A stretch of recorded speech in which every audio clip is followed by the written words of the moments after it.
Today's the day I'm going to teach you everything you need to know to improve your peaks in Valorant.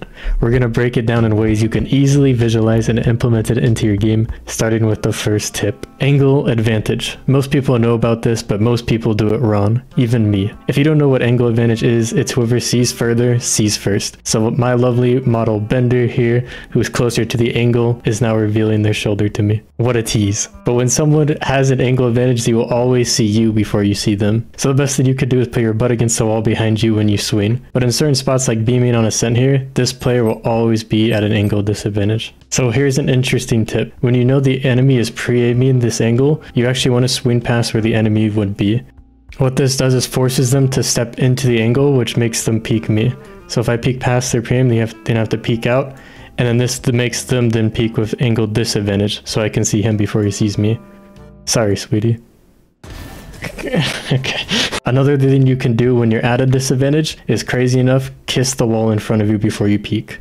Mwah. Now when you peek, you will appear faster and move faster across their screen than you would against the back wall. So here's how this looks against the back wall. Here's how this looks against the front wall. Here's how they look side by side. Notice the peak difference. And here's the exact frame where the jet is already off the screen. Oh my god, this is actually why you shoulder peek operas closer to the wall when you want to bait a shot. And also, if you want to peek an op, even though you shouldn't, Reyna, peek it against the wall if you want to fly across their screen. Here's another example. Notice the same thing. Last but not least, when you're against this wall, you don't want to peek with A against the wall because you're putting momentum into the wall. So you want to give yourself some space, especially here when you're already at an angle disadvantage. It's not going to make much of a difference. You just don't want to be kissing the wall. You just want to be a decent distance away, and then give yourself space to go like this. This is known as the T protocol to a lot of players. You just peek out like this, instead of peeking against the wall where your momentum's going into it. Mr. Coach, I want to get better, but how? Worry no more. Come join our Discord and check out the server shop where you can get an aim and movement analysis, watch parties, and an improvement server of 100+ channels of every topic you can think of. Did I mention all the benefits? Slayerkey.com/support. So what are you waiting for? Stop deranking and start improving today. Finally, and most importantly, the best thing to do when you're at an angle disadvantage and you know someone's in a corner, right now he's here, is peek the angle slowly. This is because you can easily expose most of their body, whereas if I swung fast, I would then be able to take a fair fight. Or if I do this, I can take an unfair fight, and I can just bang through the wall. Can you see me? No. Lit. So just to recap, if you're closer to an angle, you're at a disadvantage, but you can mitigate this disadvantage with a closer peek. If you're farther away, you usually want to take the angle slower, especially if you know they're in the corner. If you don't, it's better to full swing it and isolate those angles like we all know.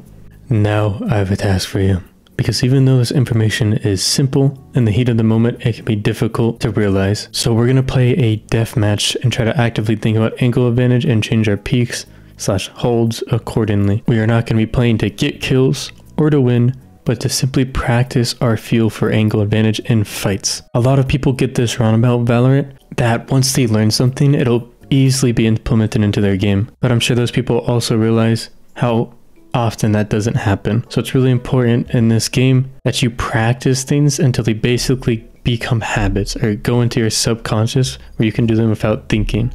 This is why when I give my notes to students, it often contains like 2 or 3 big things we want them to work on. So here we are on the deathmatch, and we're just gonna think about angle advantage versus not angle advantage. So here I'm peeking this, no angle advantage, right? Whoever I peek who's holding here, I would be at a disadvantage. But because there's no one there, I'm not really at one. But it's good to think about what angles you're peeking to, where you have angle advantage versus disadvantage. Right here, angle disadvantage, but no one's here.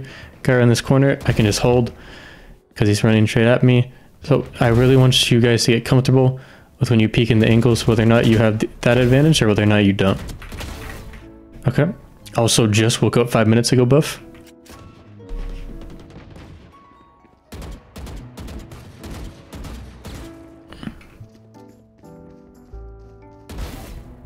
Now you see how I waited for that guy to hold me? So a lot of what we talked about applies to when people hold you. So this guy's holding me.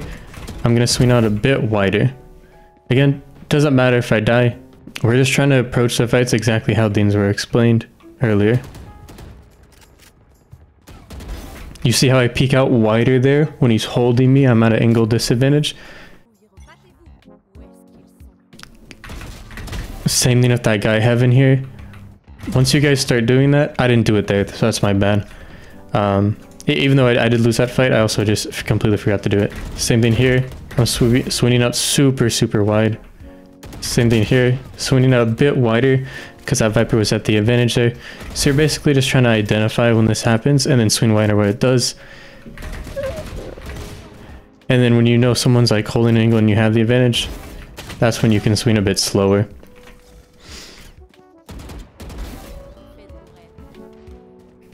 It doesn't happen very frequently in deathmatch. It's mainly an in-game thing. For example, like this deadlock, like I could peek like this if I know she's in this corner, and that will instead give me that pass.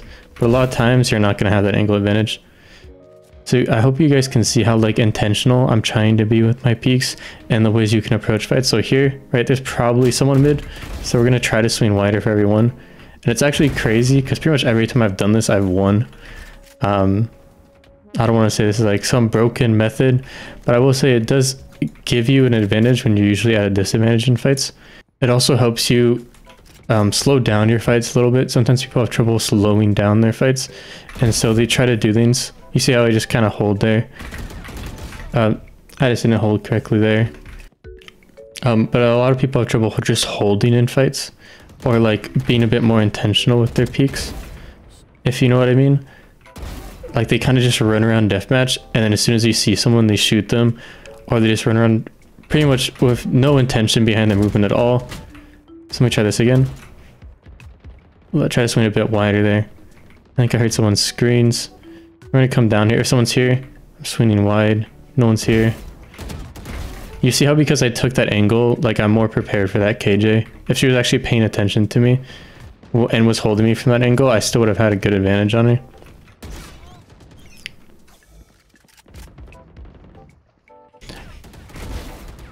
Okay, so I know this guy's holding me. I'm at an angle disadvantage, so I'm gonna swing wide. And I really screwed that up, but do you see how exactly what we talked about B main just came into play there? Where he swung from here to here. Oops. So he was at an angle disadvantage versus me. I had an angle advantage on that guy coming around that corner, so I just held. That one I messed up the peek on. I just swung brainlessly. That one was fine. We were both kind of at an angle advantage. He was probably more at an angle disadvantage. Here's another time you could use like the slice method.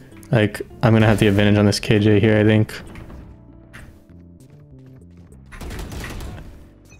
Not much you can really do there. I don't know, what do you guys think? Is there something we could have done against that ISO there to get a better advantage when he peeks from heaven? That's something I'm not quite sure of, so you guys let me know. That one I messed up. I could have swung a bit wider. Okay, here's someone's screens. So I'm just gonna hold this angle. It is really cheese, but I do want to get into the habit of, okay, I have the angle advantage. This guy's gonna come around the corner. So if I just hold him, I'm just gonna win.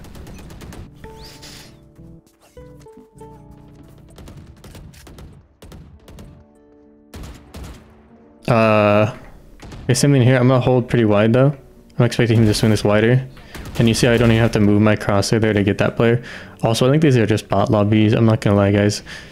Don't think this is like super impressive or anything. I feel like these guys are walking a little bit too headless chicken. But we can always... Yeah, okay. I don't know. Same thing here, we'll just hold. You can see how I changed my movement there. That's something special that you can do to kind of throw off your opponent after you peek. Nice shot by the Neon. So I know there's a player in this corner. I'm gonna assume they're AFK. You can see their gun. You see how I take this angle slower? I can basically see his entire head before he could be seeing me. So if he was like holding in that corner, that's something you could do.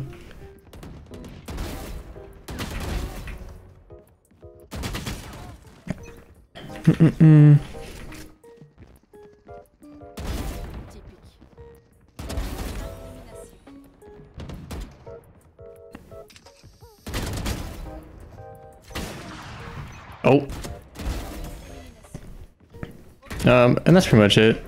Do 720 just for funsies. This was a weird deathmatch. But I hope you guys can see more of how you can use angle advantage in your game. That's going to be it from your favorite coach. Be sure to like, comment, subscribe, and all that jazz.